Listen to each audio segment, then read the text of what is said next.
So I'm just working through the irises here at Sissinghurst, and we're late June, early July, and irises play a big part in the garden. So we've already looked at this group here and we've decided that it's a good candidate for lifting and dividing. It hasn't flowered well. But if you were slightly dubious or you haven't got time to lift and divide, then you can just go through and start to take out some of these older bits of rhizome. For example, this piece here, it's really not very productive, so just tease that up and then it'll snap, or you can just cut it if it's not going to snap. So this bit's now redundant, it's slightly soft, there's no little eyes coming from here with shoots on, so that can just be discarded. So this whole group actually had no flower spikes on, so we've decided to lift the whole group. So we'll get in here either with a little hand fork, or probably better as the ground's getting hard now, a little border fork. You can just lift that group.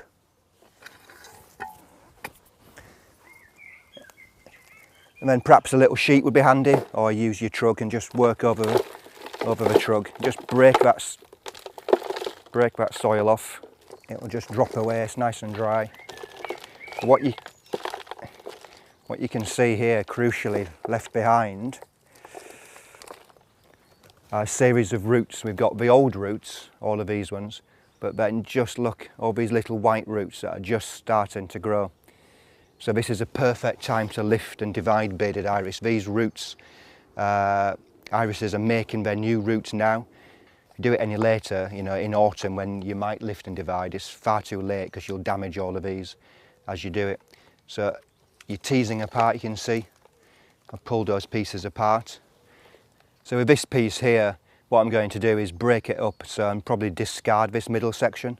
So I'm just going to take off those side bits, look. And again here. I mean, I could keep that, but I don't think it's worth it. I've got plenty of material, so that's going to be one, again, I'll just discard. So now what we need to do is cut the tops off.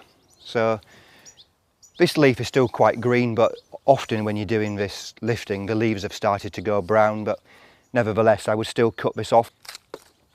And what we do is we always cut them in this arrow shape, principally to deflect any water that falls on the top here to go down the side, rather than if I cut it just flat across, the water and rain or irrigation would just drop down here and it would very easily just rot the rhizome. So always make this arrow shaped cut at the top, only about 1 inch or so long. I mean, you might want to trim those roots because these are all the old roots. You say this white root's the new one, so leave the white one, but you could trim, if you had sharp secateurs, you could trim these old roots off because they're just, you know, not going to do anything now. And all of a sudden, all of these new roots will just really grow away quickly. So that's kind of the prepared rhizome. And then there's two things you can do really. What I would do is I would have all those prepared, and then you might want to think putting them back. You might want to think to put them back in the same place, but actually what we tend to do is just move them a little bit. In an old garden, what you find is the soil gets slightly fed up with the same plant. So what I would do is I would stand back, look at this border, and I might decide to put this group just over there or just over here behind me.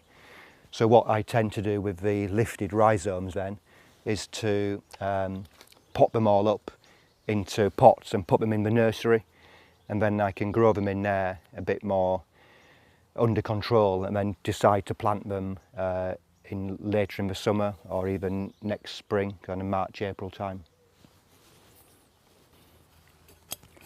So the crucial thing with planting is not to get it too deep. You need these roots in, but the rhizome sitting on top. So loosen the soil, dress it back in and firm, but leave that rhizome exposed. And because you do that, then it's quite likely that that's going to move around or get pulled out by blackbirds or the like. So what I then tend to do is just use a piece of wire, sort of 1.5mm wire, and just make a little V shape, and we just pin that in place just with a wire, and that just stays there just until it's rooted through. And then finally, I think the secret is as well to ensure good flowering is to make sure that you're not shading this rhizome from itself. So when you plant these, make sure that the rhizome is facing south, so as the leaves grow from here, they're not going to shade the rhizome sitting behind on the north side of those leaves. So just place them facing the south. Here we are, I've got a nice little bunch of iris rhizomes to take to the potting shed and pot up for planting later.